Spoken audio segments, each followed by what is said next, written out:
اور ایک کسی کو دھوکہ نہ دے۔ میرے نبی نے فرمایا میرا امتی ہر گناہ کر سکتا، دو نہیں کر سکتا، ایک جھوٹ کبھی نہیں بولے گا، ایک دھوکہ کبھی نہیں دے گا۔ تم جھوٹ نہ بولیں، دھوکہ نہ دیں، ظلم نہ کریں، زیادتی نہ کریں۔ ظلم و زیادتی سے اللہ کا غضب حرکت میں آ جاتا ہے۔ میرے نبی نے فرمایا من آذا ذمیا فقد آذانی، جس نے کسی غیر مسلم کو بھی دکھ پہنچایا تو اس نے مجھے دکھ پہنچایا۔ جس نے کسی غیر مسلم کو دکھ پہنچایا اس نے مجھے دکھ پہنچایا۔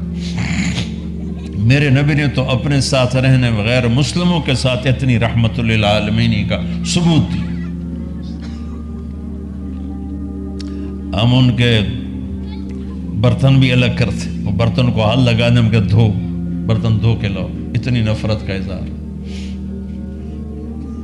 بھائیو محبت سے رہے، اپنے کاروبار میں ہو سچ بولو، صحیح تولو، وعدہ خلافی نہ کرو، وعدے سے پھرو مت، کسی کو دھوکہ نہ دو، کسی کو فراڈ نہ کرو۔ بازار کا دین سچائی ہے، صحیح تولنا ہے اور دھوکہ نہ دینا ہے۔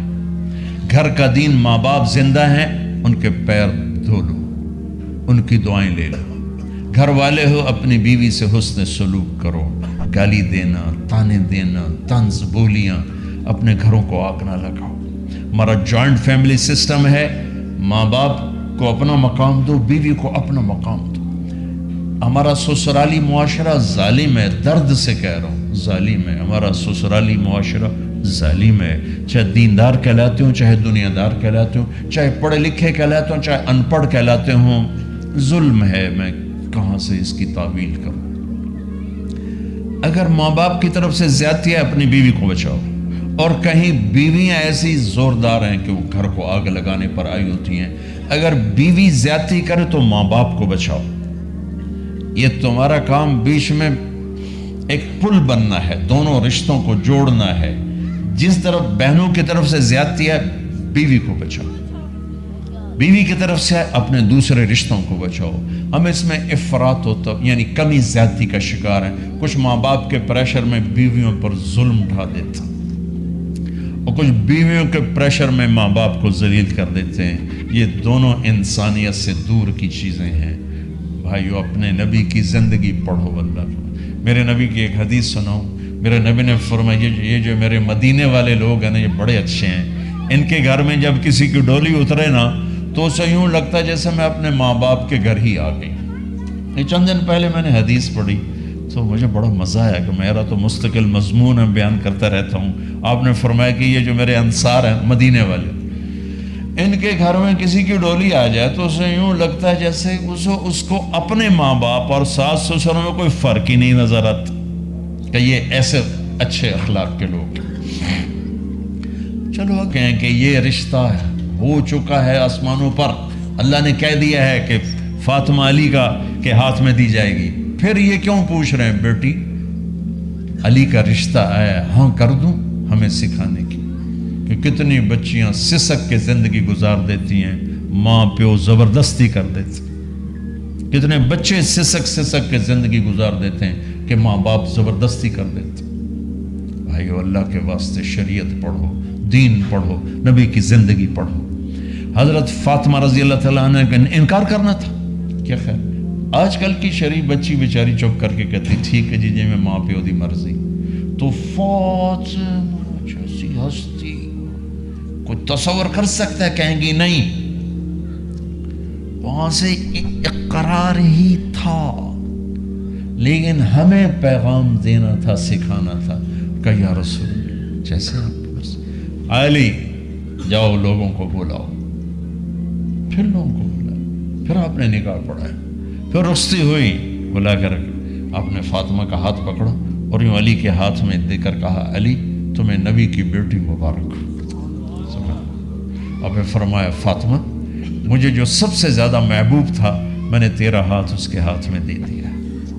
بھائی اللہ کے واسطے اپنی قومی زندگی سے نکلو، رواجی زندگی سے نکلو، پنجاب کی زندگی، پٹھانوں کی زندگی، بلوچوں کی زندگی، سندھیوں کی زندگی، یہ بت ہیں، ان کو توڑ کے نبوت والی زندگی، نبوت والی زندگی، نبوت والی زندگی وہ اختیار کریں گے، ہماری عورتیں بھی سکھی، ہمارے مرد بھی سکھی، ہماری اولاد بھی سکھی۔ تو سارے بھائی نیت کرتے ہیں نا اس کی انشاءاللہ، اللہ تعالیٰ ان کی بخشش فرمائے۔ تو آپ بھائیوں، ایک تو جہاں مرکز ہے اسماعیل، وہاں جایا کرو جمعرات کو، آپ کو فائدہ ہوگا۔ آپ کے پاس مسجد میں جماعت آ جائے، ان کے ساتھ بیٹھا کرو، اس سے آپ کو انشاءاللہ فائدہ ہوگا۔ مہینے میں 3 دن جایا کرو، اس سے آپ کو انشاءاللہ راستہ ملے گا۔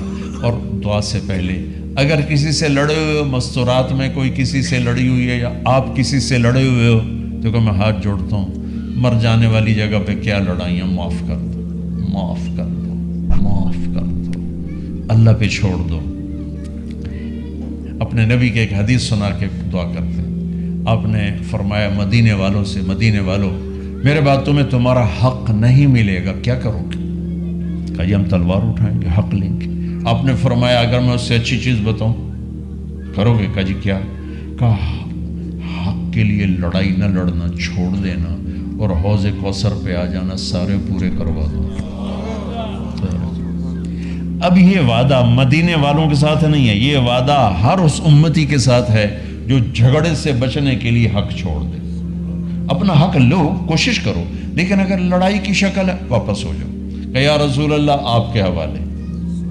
آپ نے مدینے والوں میں ہمیں بھی شامل کیا ہے، جس کا حق مارا جائے اور لڑے نہیں، چھوڑ دے، صبر کر جائے، میرے انتظار کر آنکھیں بند ہونے کا کہ میرا نبی تیرا وکیل ہوگا اور اللہ جج ہوگا، اور ویکھیا فیصلہ کہندا ہوندا ہے۔ پھر